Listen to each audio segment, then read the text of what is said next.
إنا لله وإنا إليه راجعون.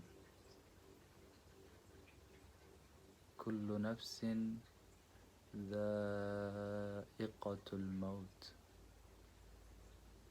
waxaa haddana soo gaaray geeridii naxdinta lahayd ee Dr.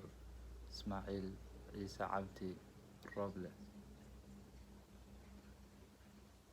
waxaan halkan dareenka murugada iyo tiiraanyadu ku dheehan tahay la wadaagayaa ehelkii, xigtadii iyo dhammaan shacabka Soomaaliyeed uu ka baxay Dictorku.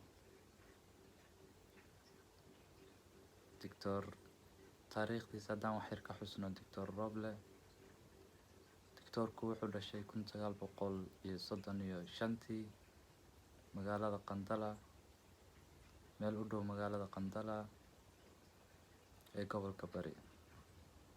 halkaas waxbarashadiisii dugsi hoose kusoo qaatay, markii dambe Muqdisho uu gudbay, waxbarashadiisii sare ilaa jaamacadeed uu ka galay, ilaa markii dambe uu dalka dibaddiisa aqoon kororsi u aaday sida dalka Masar, ugana sii gudbay dalkan Jarmalka. markuu yimid Dictorku wuxuu galay jaamacadda ugu weyn, ugu faca weyn ee Universität Leipzig ee magaalada Leipzig. halkaa wuxuu ku qaatay Dictorku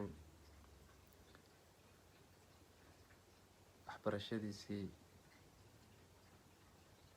isagoo galay kulliyadda caafimaadka kuna takhasusay qaybta Carruurta. markii u dhammaatay waxbarashadiisii, Dictorku wuxuu dib ugu laabtay waddankii Soomaaliya. halkaas uu kasoo shaqeeyey muddo ka shaqeynayay ilaa burburkii. marka laga reebo hal mar uu ka baxay markii sanadii 1998 ayuu dib ugu soo laabtay. ilaa maalinka ilaa hadda dalku ka shaqeynayay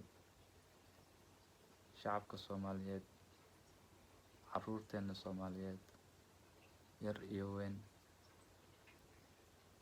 abaal buu nagu leeyahay. keliya waxaan leenahay ilaahay Jannatul firdowsna haka waraabiyo. Dictorku wuxuu ahaa qof dadkoo dhan u siman yihiin, saaxiibna la ah, khaasatan dhalinyarta. aad iyo aad buu dhalinyarta saaxiib ula ahaa, u gacan qaban jiray, talooyin siin jiray. inna lillahi wa inna ilayhi raajicuun.